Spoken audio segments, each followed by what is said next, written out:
You stand at the edge of a desert where memory dissolves into myth, and a single question rises like heat from the sand. Was Anubis the jackal-faced guardian we think we know actually the original forgotten lord of the dead before Osiris? Before the green-skinned king of resurrection ever took the throne of the underworld? Imagine that for a moment. The entire Egyptian afterlife rewritten. An ancient god demoted, his stories altered, his rituals smoothed, softened, and absorbed by rivals who preferred him silent. If that is true, then every tomb painting, every funerary spell, every smooth black statue staring with gold eyes is not just art, but evidence. And you walking into this story are stepping into a crime scene 13,000 years old. But let's slow down now. The sandstorm of big ideas can wait. Take a breath, let the desert air settle around you, and ease into the quiet corridors of history, where nothing moves quickly, and every discovery waits with patient, unblinking stillness. Even a jackal has to approach softly.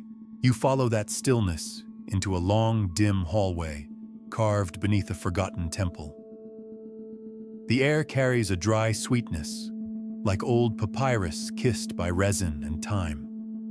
Torchlight flickers across walls etched with scenes of funerary priests bending over linen-wrapped bodies, their hands steady, their eyes narrowed as though measuring the weight of eternity itself. Somewhere deeper inside the stone, a low echo rolls, almost like distant breathing. You feel the presence before you understand it, the sense that this place is watched, guarded by something ancient enough to remember the world's first funerals. And for a moment, you can almost picture the silhouette, tall, lean, with the calm, sharp profile of a desert jackal standing just beyond the torchlight, waiting for you to notice him. The myths say Anubis ferried souls. The priests said he purified the dead. Scholars say he's a composite built from shifting cults and political tides. But the unspoken question, the one carved between the lines, is whether he once ruled a realm that later gods claimed for themselves. That is the mystery you're here to walk through. Gently, quietly, without disturbing the linens or the dust that seals the centuries like a second skin. And if your footsteps feel a little too loud on the stone, don't worry. Anubis has always been patient with wanderers, even the slightly clumsy ones. This journey will follow his oldest shadows, the prehistoric cults, the vanished orders of embalmers, the rituals rewritten to favor new gods, the secrets buried, erased, or smoothed into safer stories. And as you move, you may feel something familiar, that soft shiver of being watched, not with malice, but with the vigilance of a guardian who never left his post. The dog people today worship on the internet might shed everywhere, but the jackal god kept a much tidier domain. Before we venture further into the shadows, take a moment to subscribe so you never miss a secret that history has tried to forget. You step forward. The torch dims, and the outline of a jackal's ears appears in the dark, exactly where the next chapter begins.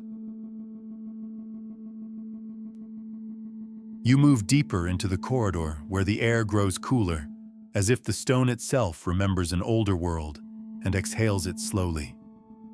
The torch in your hand paints wide, trembling arcs across the walls, and those shadows seem to reveal shapes that predate any recognizable god, simple stick figures, rough jackal heads, and spirals that resemble nothing in the later polished Egyptian canon. These are the earliest ghosts of Anubis, drawn long before anyone carved his sleek black statues or shaped his elegant hieroglyph. You sense at once that you're walking backward through time, into an age when myth had not yet learned to tidy itself. The sand outside may look timeless, but archaeologists know better. Beneath that surface lie graves thousands of years older than the first pyramids' graves, where bodies were laid directly into shallow pits. The heat and dryness naturally preserved the corpses, leaving leathery skin and quiet faces that seemed to rest for eternity without help from elaborate rituals. That is the first well-established thread. Long before Egypt mastered mummification, the desert did it for them. And right beside many of those ancient burials, traces of wild jackals appear: bones, paw marks, teeth impressions, silent witnesses to the earliest funerals. You can almost picture the scene: a small community gathering to lay one of their own into the earth, while distant golden eyes watched from the dunes. Even back then, the jackals lingered at the threshold between the living and the dead. You can imagine the tension. A grieving family, a freshly laid body, and a very curious jackal circling nearby. That tension, repeated across generations, seeded something deeper in the human mind. The watchers of graves became guardians in the stories, then guides, then beings of power. By the time hieroglyphs emerged, the jackal silhouette already carried weight far beyond mere scavenger. Though you're standing in a later temple now, the faint scratch marks on the lower stones seem to echo that primitive fear, the sense that something waited in the dark to either protect the dead or claim them.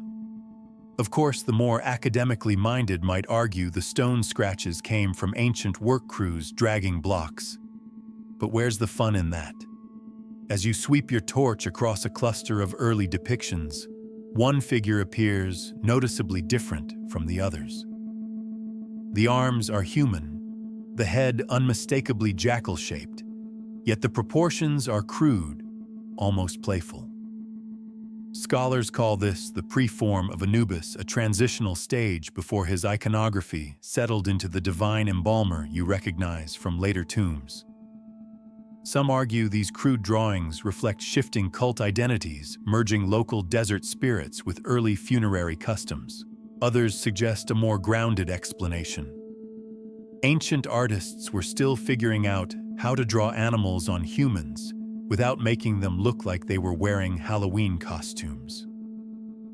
You allow yourself a small smile at the thought, but the truth is more compelling. These figures capture the moment when fear, respect, and imagination braided themselves into the first shadow of a god. One obscure detail stands out: some of these earliest jackal-headed figures appear with a long staff, not the embalming tools associated with later Anubis, but something closer to a shepherd's crook. The carving is faint, but you can see it, a thin line bending slightly at the top. This has led a few fringe researchers, polite scholars would call them overly creative, to propose that the earliest funerary Anubis was imagined not as a corpse handler, but as a desert guide leading souls across the barren landscape into the next world. Whether that's poetic or accurate is still debated, but the idea lingers like a ghost that refuses to leave the room. The deeper you go, the more you notice these early images avoid any mention of Osiris. Not a single green-skinned figure appears among them. The absence is startling once you realize it. It hints at a time before the Osiris myth dominated, when the underworld did not yet belong to a resurrected king, but to a quiet guardian shaped by fear of the dark and the animals who ruled it. The silence of these walls feels pointed, deliberate, as though they're whispering that the empire of the dead belonged to someone else first. You feel the echo of Section 1's suggestion that you're stepping into a crime scene, strengthen here, even if you still tread softly, careful not to scuff the footprints of millennia. A lingering scholarly question waits in these stones like an unanswered riddle. Were these early jackal figures true deities? Or were they symbolic guardians created by human communities trying to cope with death?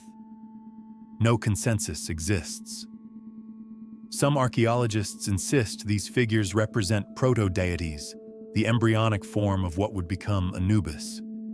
Others argue they're nothing more than protective symbols, carved by ordinary people terrified of what waited in the afterlife. The debate continues, fueled by each new excavation, each fragile scrap of pigment found under a dune. You pause, letting the quiet wrap around you. The ancient artists, whoever they were, had no idea they were creating the foundation for one of Egypt's most enduring gods. You imagine them crouched in the sand with simple tools, carving lines that would one day become sacred. Perhaps they would be amused to know that thousands of years later, people would argue about their doodles with the same intensity used today in online comment wars about whether a dog in sunglasses counts as art. History, like the internet, has always had strong opinions. The torchlight flickers again, and the shadows stretch long and lean, their silhouettes resembling ears pointed toward the sky. The earliest form of Anubis stands before you, not yet named, not yet divine, simply waiting at the threshold of human memory. And somewhere in that waiting, something begins to shift. You feel a presence, ancient but patient, nudging you silently toward the next layer of the mystery.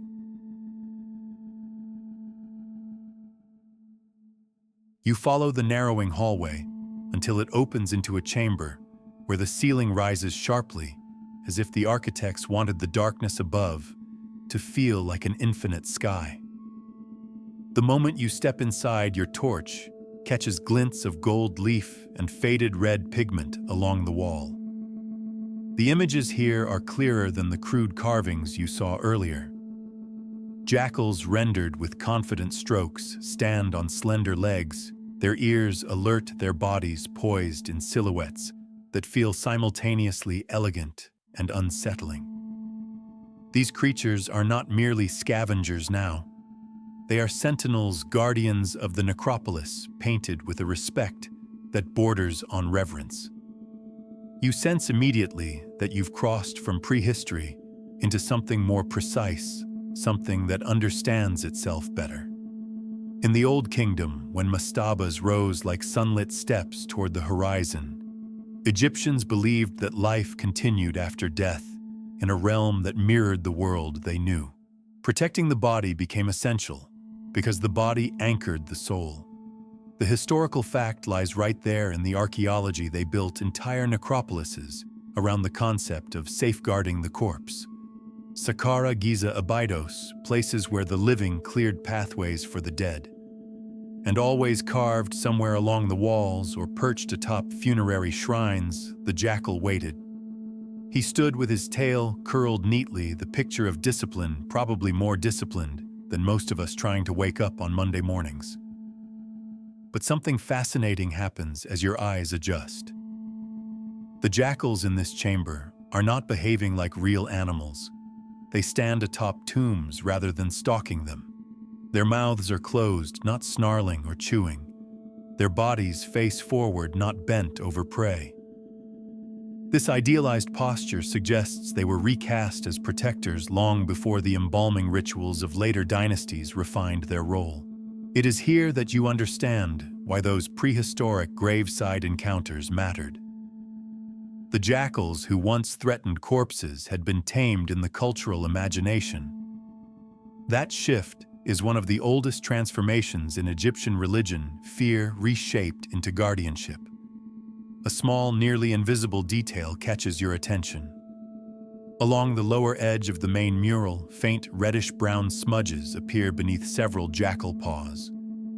At first, they look like pigment degradation, but as you kneel closer, you notice something more intentional.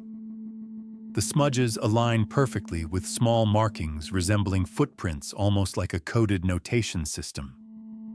A few esoteric researchers believe these marks represent ritual pathways for funerary priests, guiding them through the correct patterns of movement during ceremonies. If that interpretation is true, it would mean the jackal guardians didn't merely symbolize protection, they choreographed it. You straighten again, imagining a solemn procession of priests following invisible paw-shaped paths, trying very hard not to trip. Given how hot the Egyptian sun was, you suspect at least one priest fainted dramatically on occasion possibly earning a nickname like he who falls before noon.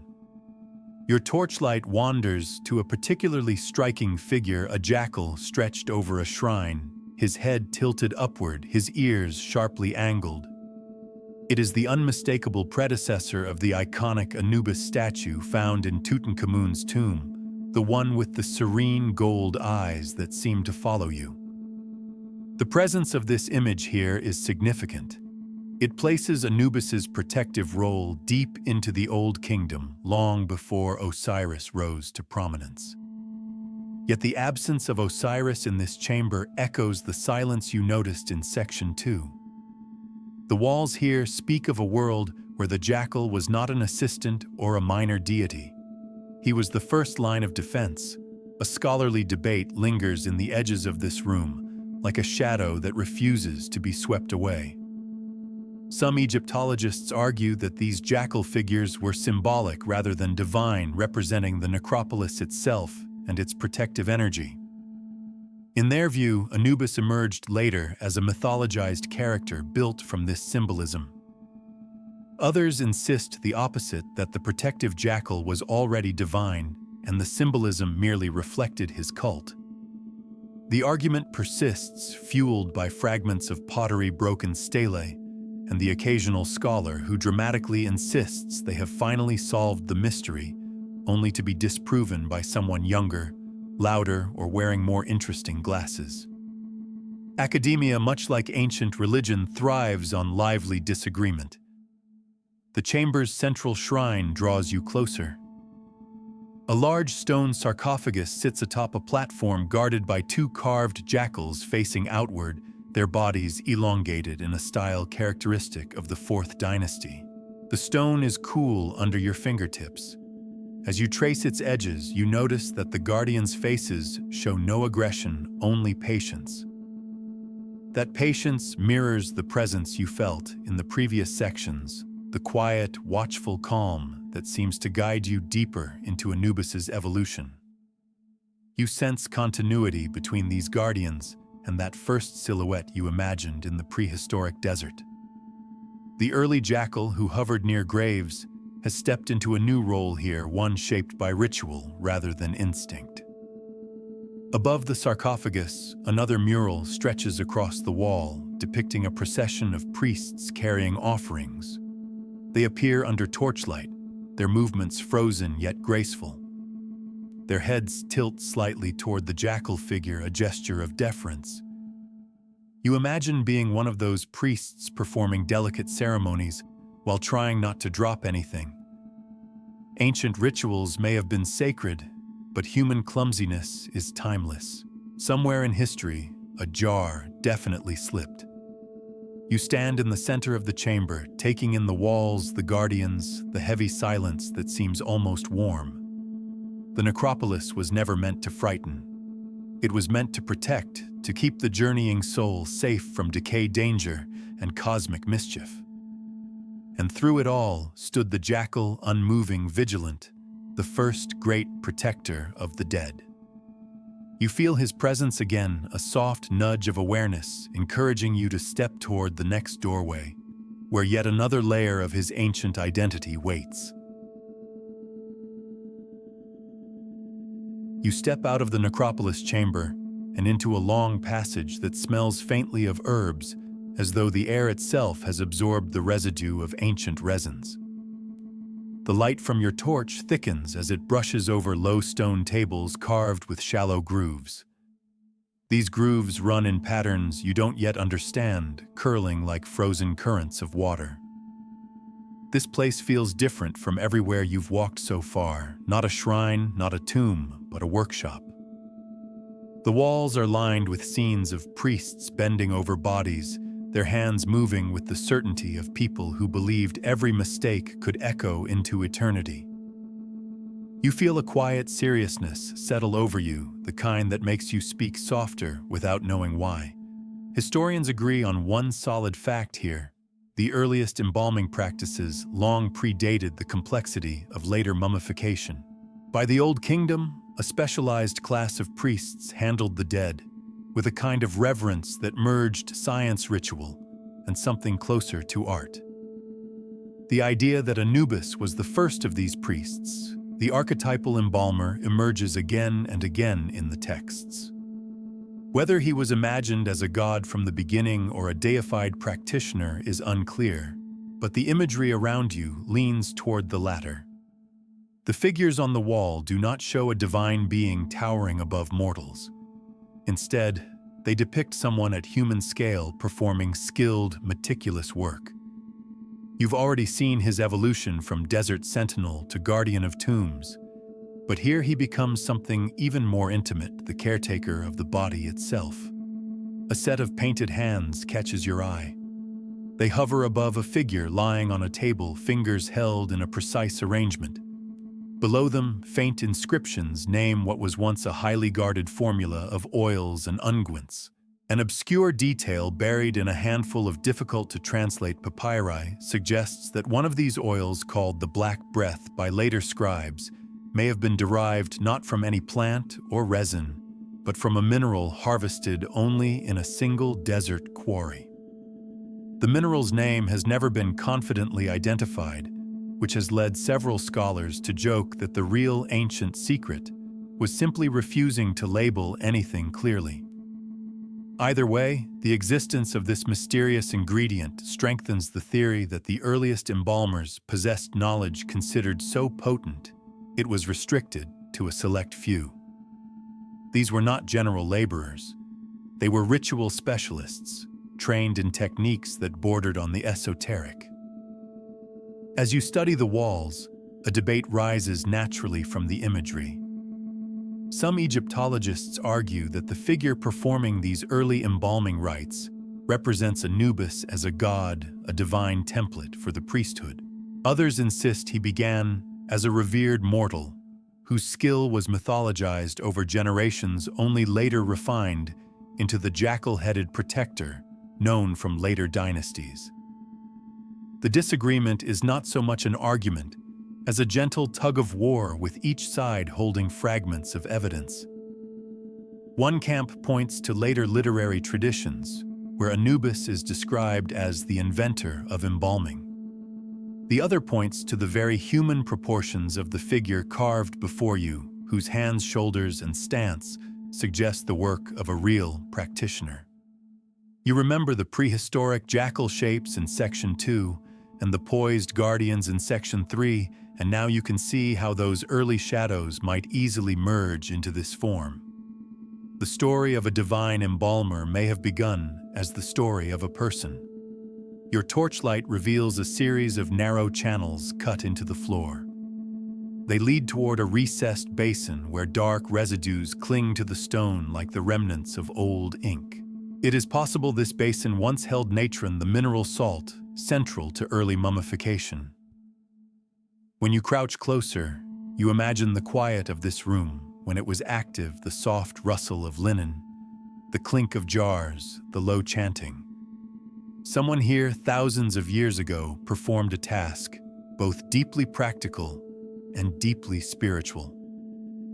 You imagine them wiping sweat from their brow, not because the gods demanded it, but because embalming was hard work. It's comforting in a strange way to realize that even in ancient times, people probably sighed at their jobs. Perhaps one apprentice groaned when asked to fetch more linen, a sound so universal it could echo across centuries. Near the far wall, a painted scene shows a remarkable detail.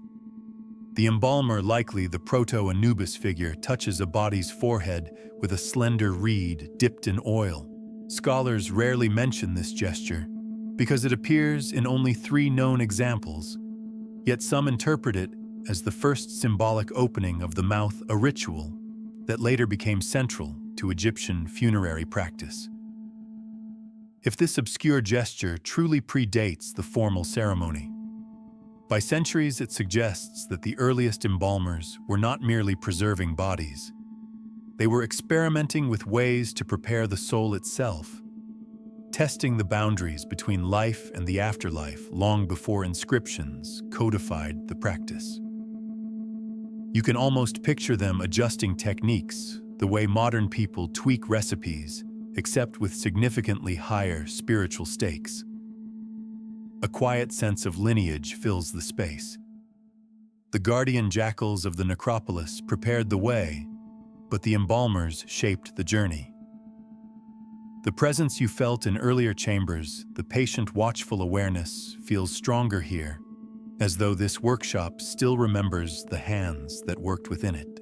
The connection between mortal skill and divine protection becomes more tangible the longer you stand among these tables and channels. It's easy to believe that Anubis's identity might have begun as craftsmanship woven into myth, a merging of human tenderness and cosmic duty. You catch yourself imagining what it would be like to take part in one of these rituals, adjusting linen with steady hands while trying not to sneeze from the resin fumes. Ancient priests surely dealt with the same sensory overload you would face here, and the thought makes you smile softly. Even the gods of the dead had to start somewhere, perhaps with one slightly overwhelmed apprentice wondering how to fold cloth neatly enough to impress his teacher. The workshop breathes around you, a chamber shaped by reverence and silence.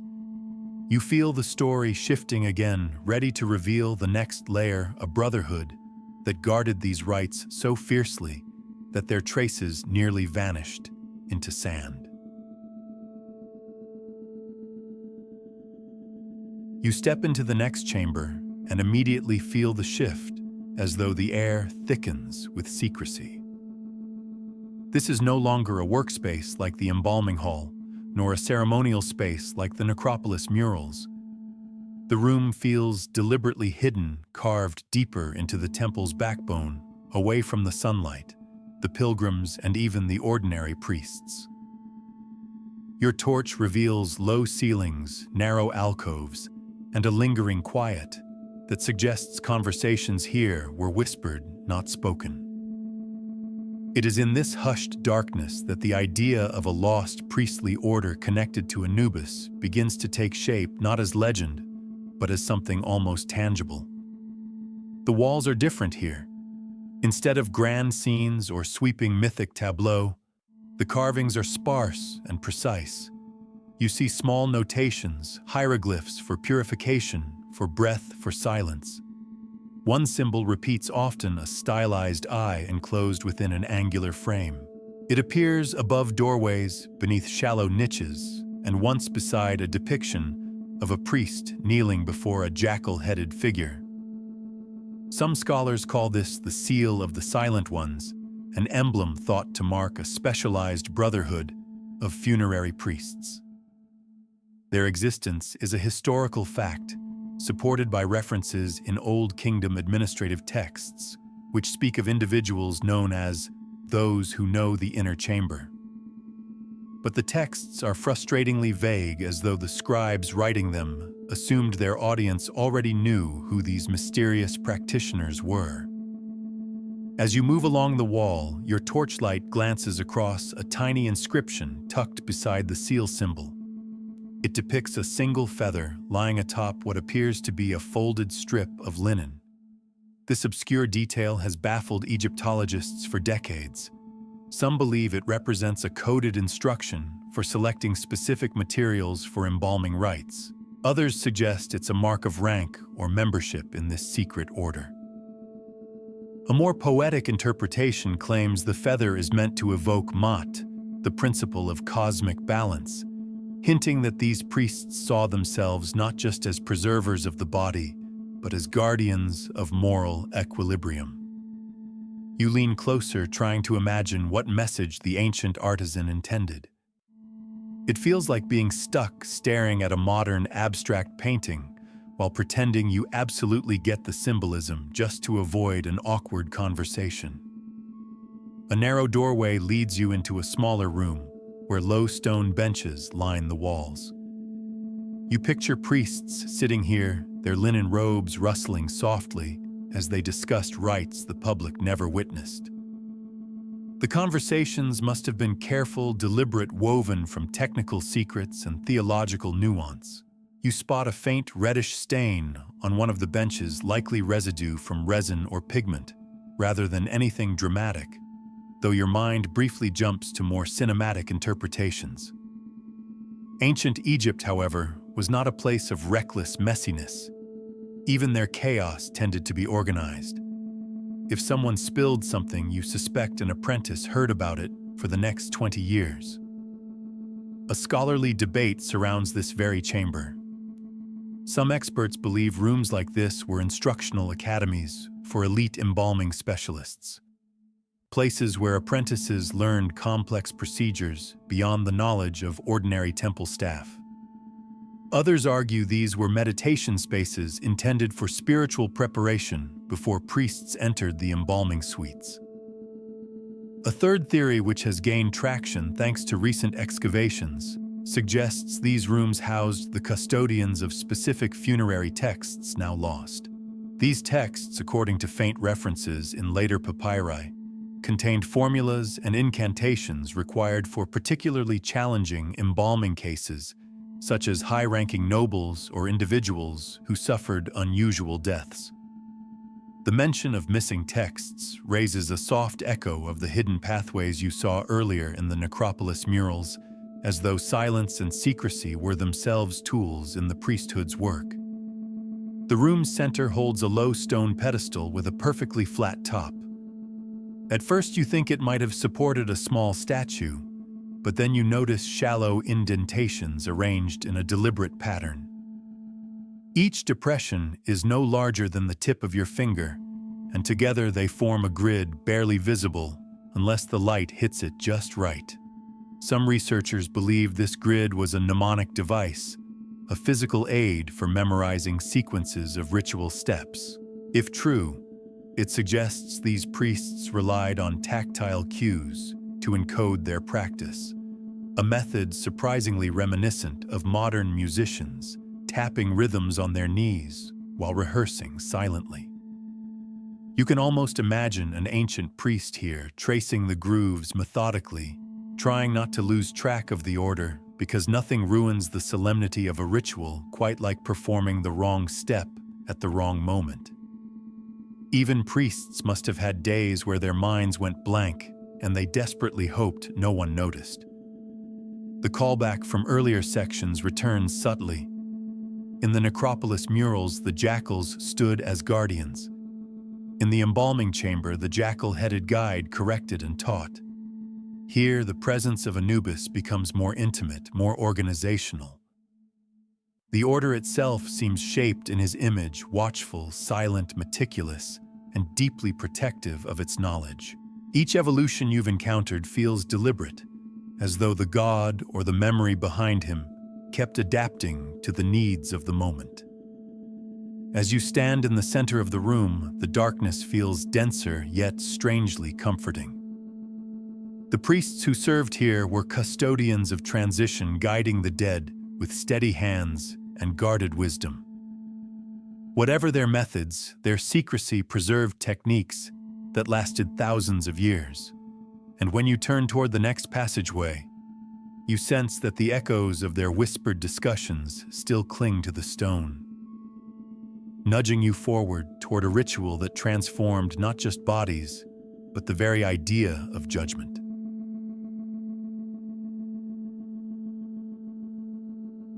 You step into a long, narrow hall where the ceiling dips low enough that your torch casts a wide amber glow along the walls. The chamber opens gently like the throat of a great cavern, and for a moment the quiet makes you wonder if you've wandered into a place meant to be walked through slowly, reverently, almost on tiptoe. The air feels stiller here than in any previous room, thick with a ceremonial weight, and as your gaze adjusts, you finally see them rows of painted figures depicting one of the most famous scenes in all of Egyptian belief, the weighing of the human heart. But the version you see here is not the one found in school textbooks or glossy museum banners. Something is different, and the difference feels intentional. The scale itself is familiar enough, a great beam balanced carefully atop a central pillar. On one side rests a heart painted a rich, deep red. On the other, the feather of Ma'at gleams with a quiet gentleness, But the figure overseeing the process is not the green-skinned Osiris, sitting regally on a throne at the far end of the hall. Here, Anubis stands directly at the scale, his hands steadying it, his jackal face lowered in concentration. His presence is larger, more direct, more central than in later depictions. The historical fact rises immediately in your mind. In the earliest funerary texts of the Old Kingdom, Anubis, not Osiris, was the primary judge and guide in the afterlife. This hall seems to preserve a memory of that older role, a world before shifting religious tides elevated Osiris to dominance. As you step closer, you notice a peculiar detail. Above the scale, faintly painted and almost lost to time, is the outline of a second feather, not placed on the scale, but hovering in the air like an afterthought. The meaning of this obscure detail has puzzled scholars who examined similar markings in other tombs. Some believe it represents a ritual cue, a signal that the ceremony once involved reciting an additional formula invoking balance. Others argue it's a remnant of an earlier theological version of the judgment scene, in which the heart was compared not only to Maat, but to an unidentified second symbol that vanished from later doctrine. A more whimsical interpretation claims an ancient painter simply made a drafting mistake and then panicked halfway through something every modern artist can probably relate to. Regardless of the explanation, the presence of that extra feather feels like a quiet reminder that the ritual was not always as standardized as later texts made it seem. Your torchlight glides along the figures, revealing yet another curiosity. Thoth appears beside Anubis' scribal palette in hand, ready to record the verdict. But his posture is surprisingly deferential, angled slightly toward the jackal god.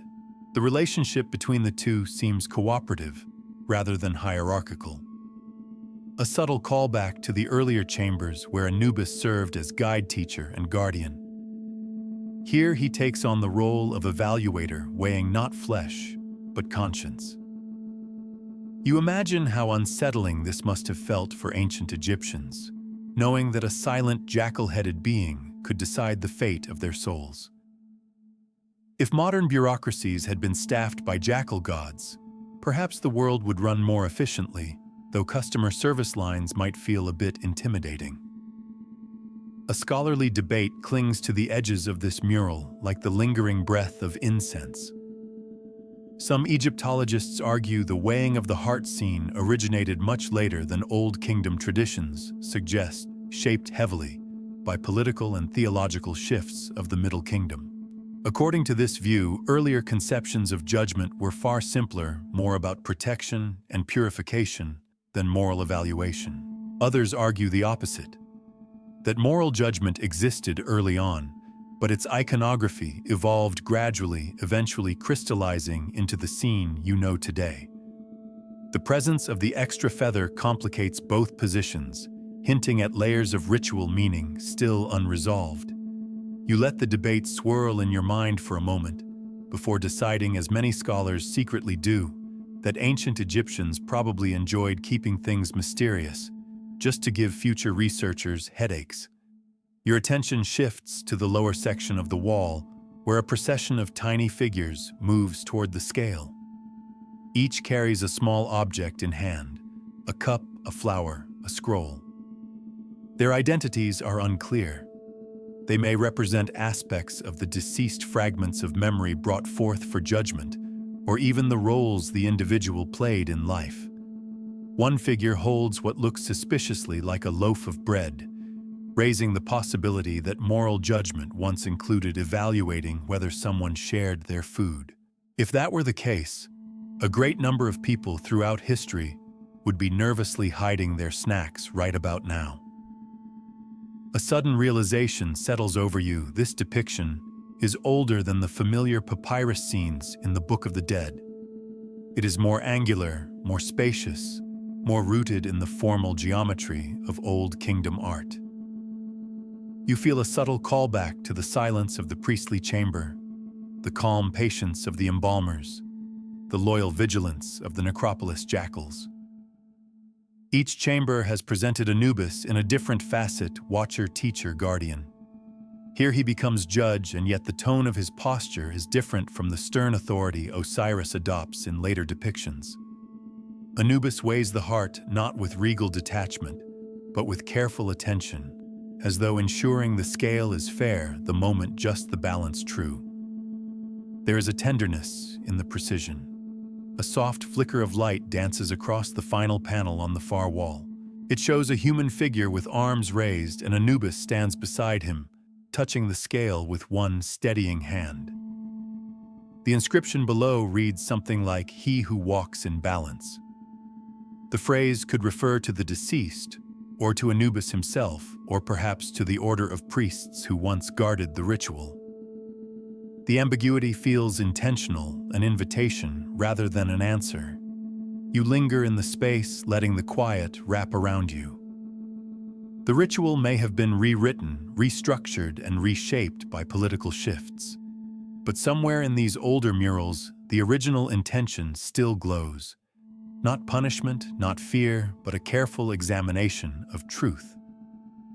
And as you turn toward the next darkened doorway, you feel the pulse of that truth guiding you onward toward a world where divine roles collided, and one god's authority began to eclipse another's.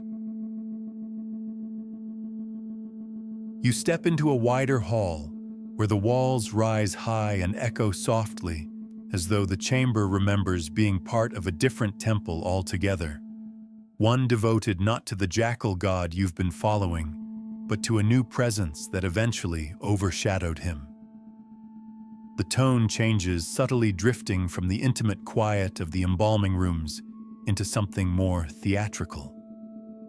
The murals here are grander, the colors richer, and the figures more elaborately dressed, as though these walls were painted after Egypt learned the political value of spectacle. You can feel the shift before you even see it, the growing presence of Osiris, the god who would come to dominate the story of the afterlife, and in doing so, gradually eclipse the role Anubis once held. When your torch lifts, the mural reveals Osiris seated on a throne of stylized reeds, wearing the Atef crown, holding the crook and flail across his chest. The scene radiates authority. The historical fact becomes plain by the Middle Kingdom. Osiris had risen to the central position in Egyptian funerary thought, transforming the afterlife into a kingdom over which he reigned as judge and resurrected king. This wasn't a subtle shift. It was a sweeping theological reorganization. Entire precincts of temples were rebuilt. Funerary texts were revised. The narrative of death itself was rewritten to place Osiris at the heart of the cosmic cycle. But as you move deeper along the wall, something unexpected appears. Beneath Osiris's throne, almost tucked under its base, is a small figure of Anubis. He kneels with one hand raised, offering what looks like a jar, perhaps symbolizing purification. His posture is deferential, a striking contrast to the earlier scenes where he presided over scales, guarded necropolises, and guided embalmers. The callback to the chambers you walked through earlier hits you immediately. You saw him standing tall in those places, teacher, guardian, judge. Here his presence feels compressed, almost politely minimized, like when someone photoshops themselves out of a group picture, but forgets to remove their shadow. One obscure detail catches your eye as you step closer. Along the border of the mural, etched lightly into the plaster, is a repeated symbol that resembles a simple tethering rope. It loops and curls, connecting depictions of Osiris to the smaller figures around him. Some scholars believe this rope motif symbolizes the binding of roles into a centralized hierarchy, a visual metaphor for theological consolidation. Others argue it represents a narrative rope tying various funerary practices back to Osiris's myth. And a few more daring theorists suggest it marks specific parts of the mural intended for recitation during royal embalming rites.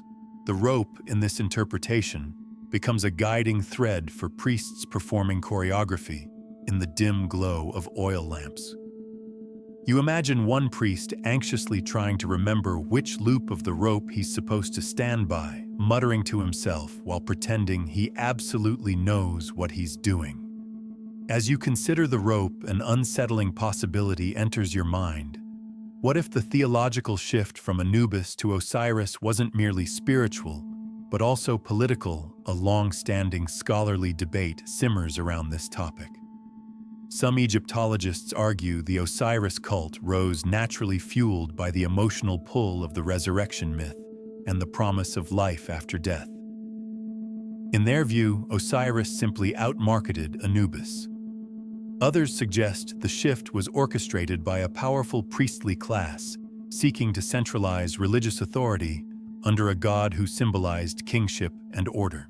Under this theory, Anubis, with his older ties to local funerary practices, became an inconvenient reminder of decentralized tradition. The murals then tell not just a theological story, but a political one where the new regime reshaped divine roles to consolidate earthly power. You can almost imagine ancient religious administrators sitting in a smoky back room deciding which god would get a promotion.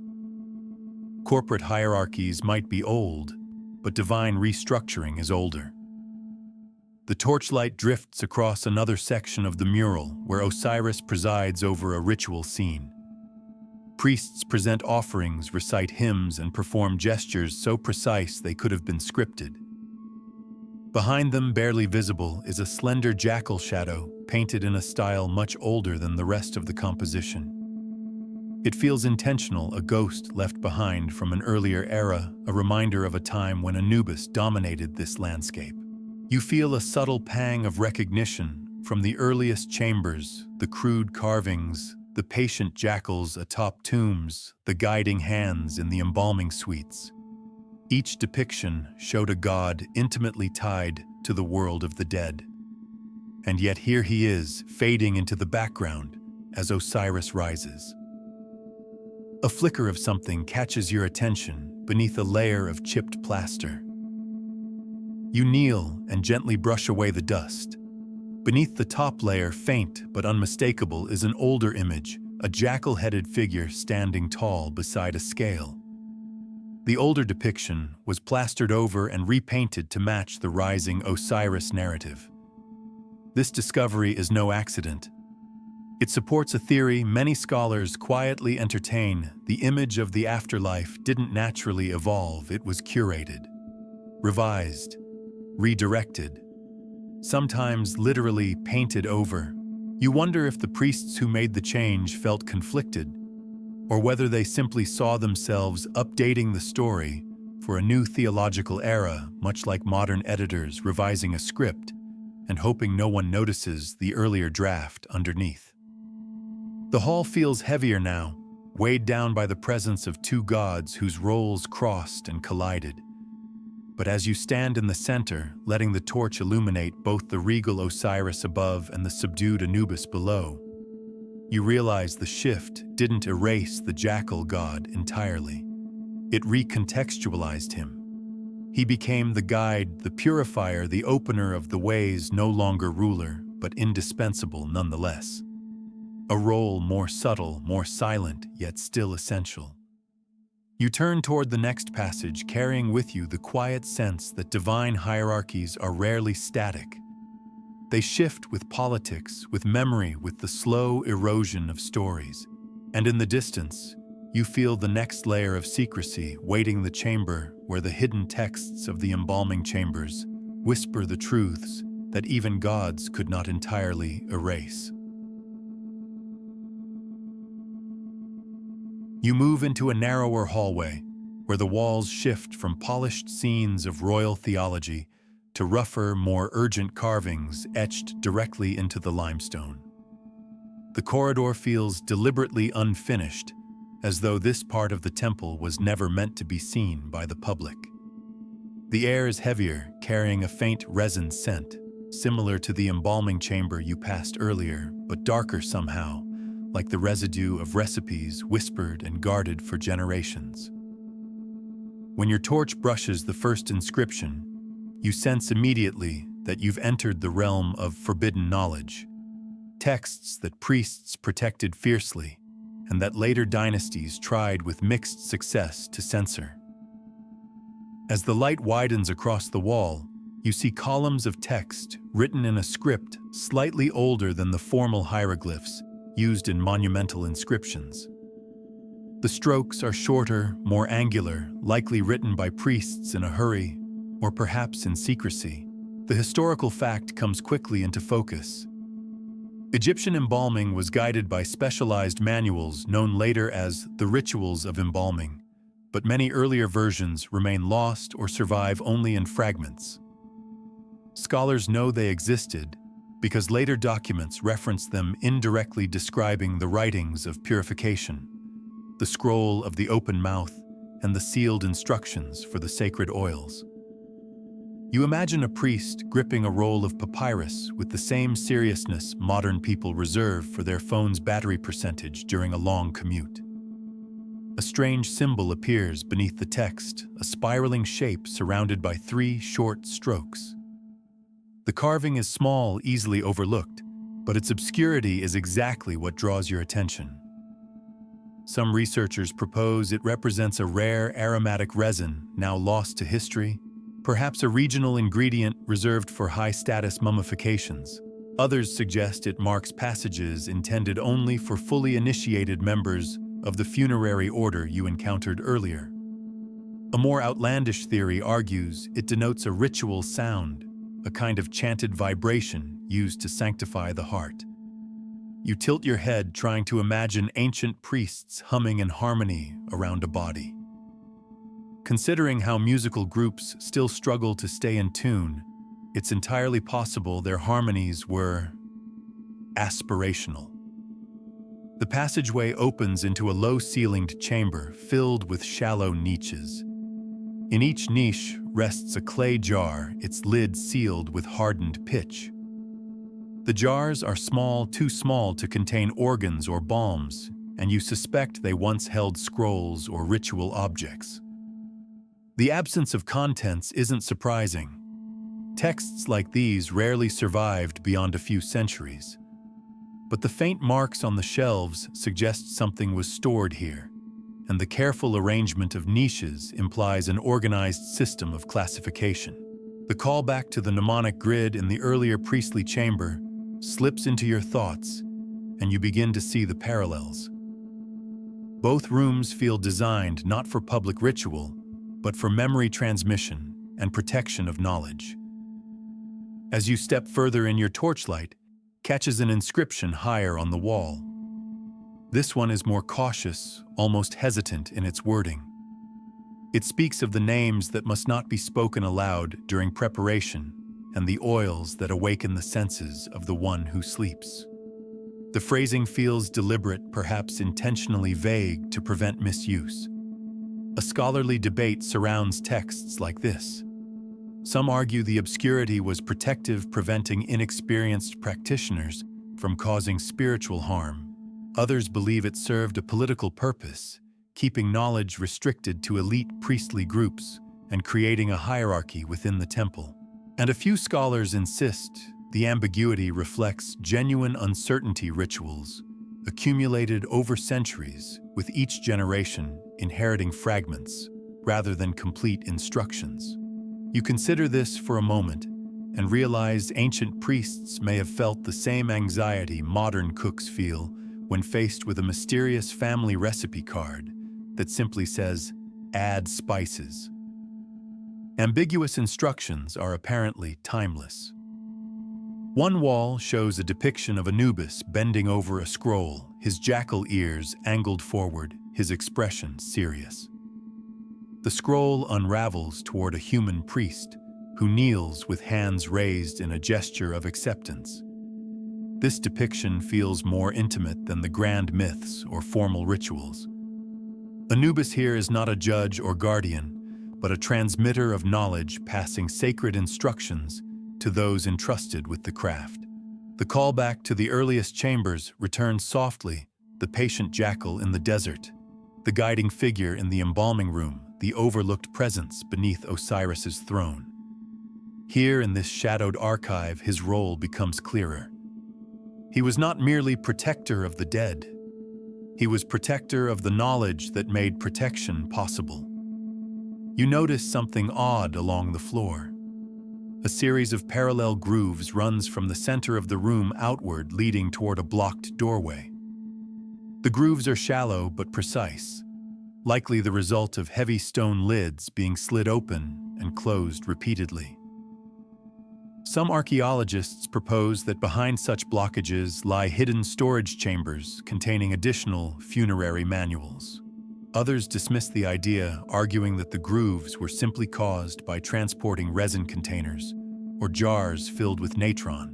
But the placement of the blocked doorway perfectly aligned with the central niche where the largest jar once sat leaves room for speculation.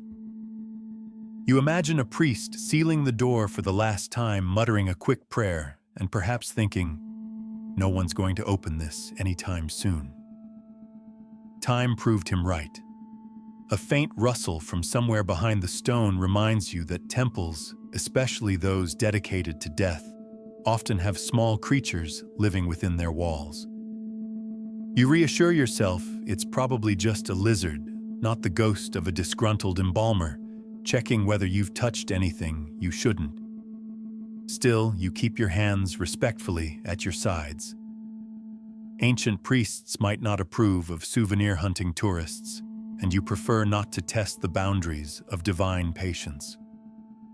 As you take one final look around, the chamber feels dense with secrecy.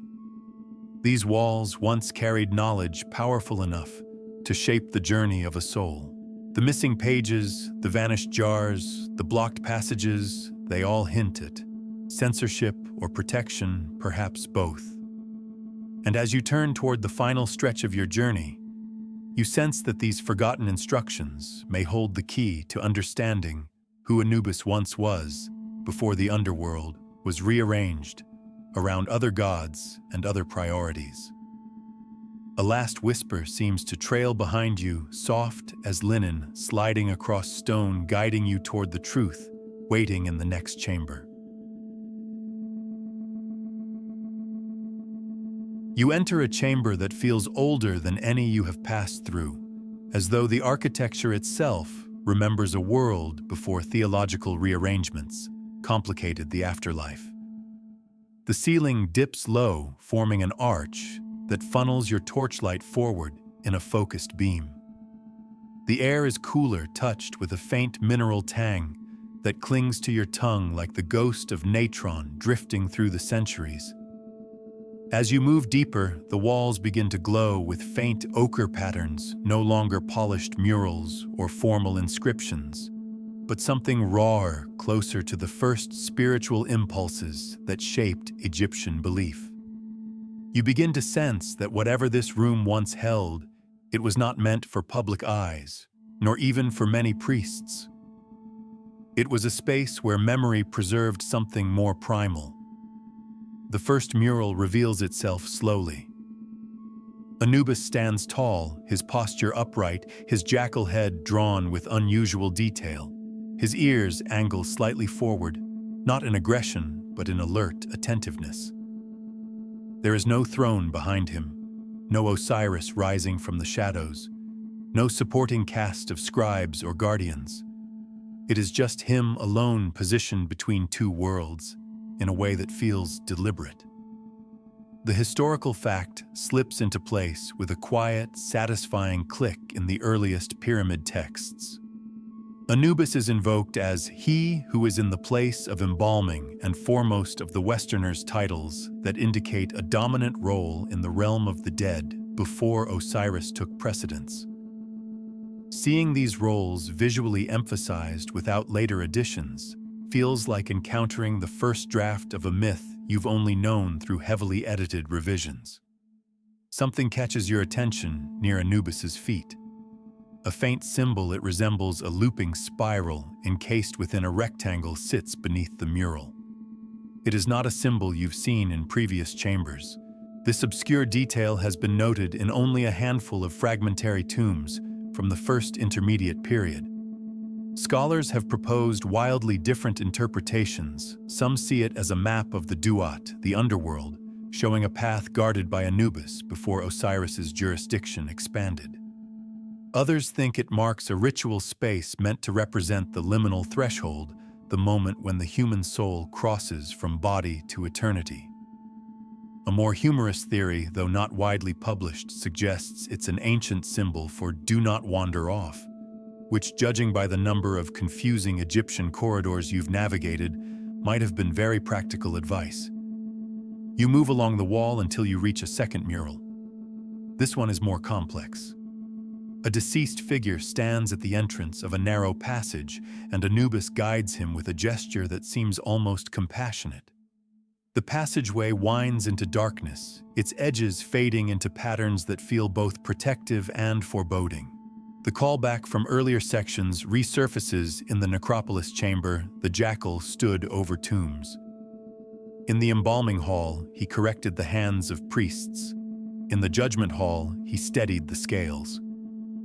Here, he acts as a psychopomp, a guide through the unseen. The continuity is unmistakable. Each chamber revealed one facet of his identity, and now they begin to assemble into something coherent, a god whose domain was not merely technical or symbolic, but existential. A scholarly debate lingers heavily over this mural. Some Egyptologists argue that Anubis's role as guide predates any association with judgment or embalming. They propose that his earliest function was to escort the dead through risky cosmic terrain long before his image was tied to preservation or moral evaluation. Others counter that his guiding role developed later, influenced by the growing complexity of funerary texts and the increasingly bureaucratic structure of the Egyptian afterlife. The truth may lie somewhere in between, but when you look at these walls, the guiding presence feels ancient, older than hieroglyphs, older than myths polished into canonical form, older even than the first stone mastabas that marked humanity's desire to domesticate death. The next inscription you encounter is unusual. It contains no verbs, only titles, long strings of names describing Anubis, in forms rarely seen in later periods. One title stands out: "He who walks ahead of souls." The phrasing differs from later "Opener of the Ways" and feels more like a statement of cosmic leadership, almost a declaration of sovereignty. If this interpretation is correct, then Anubis was not merely a guide, he was the one who shaped the path itself.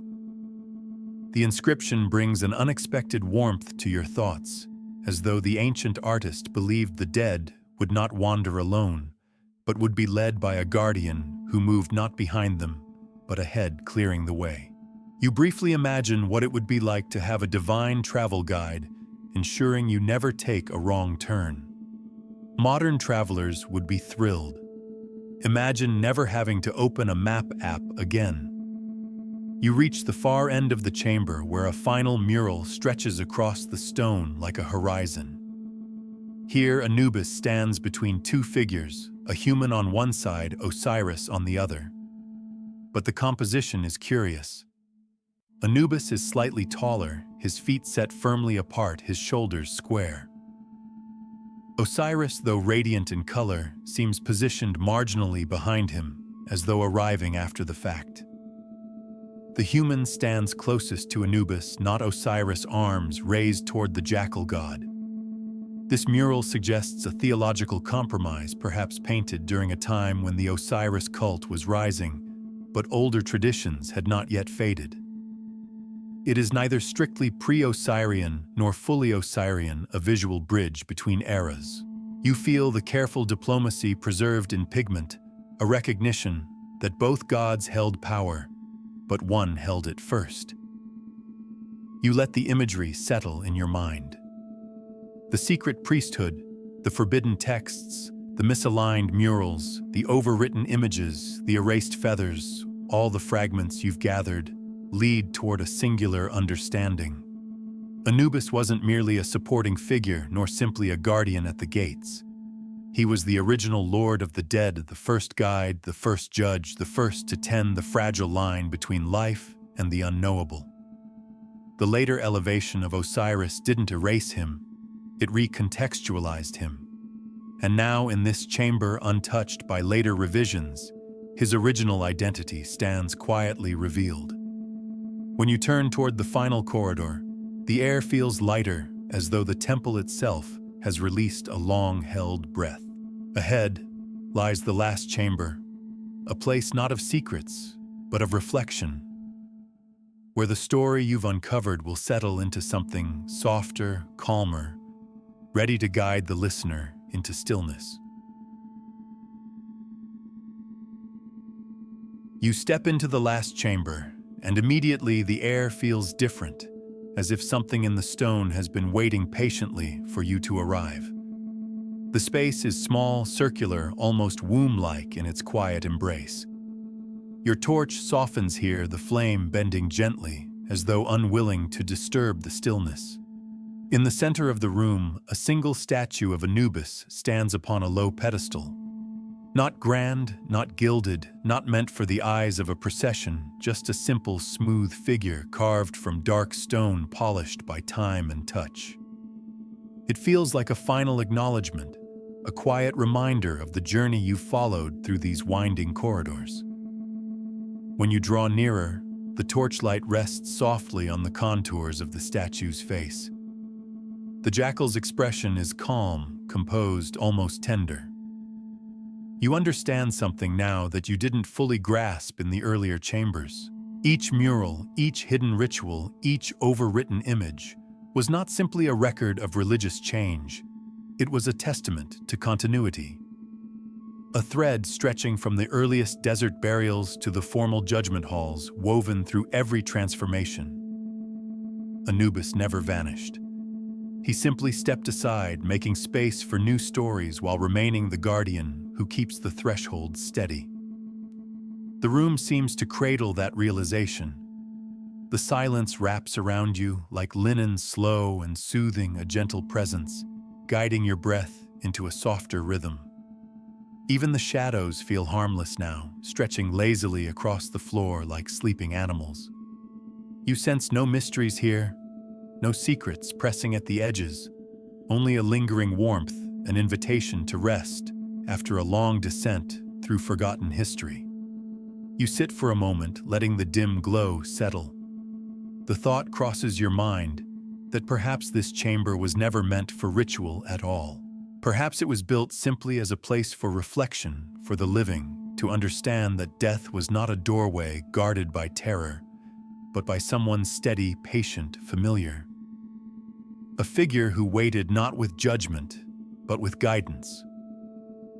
The torch flickers again, lower this time, its light thinning into gold threads that dance softly before dimming. As the shadows lengthen, the statue seems to lean back into the dark, returning to its watch without a sound.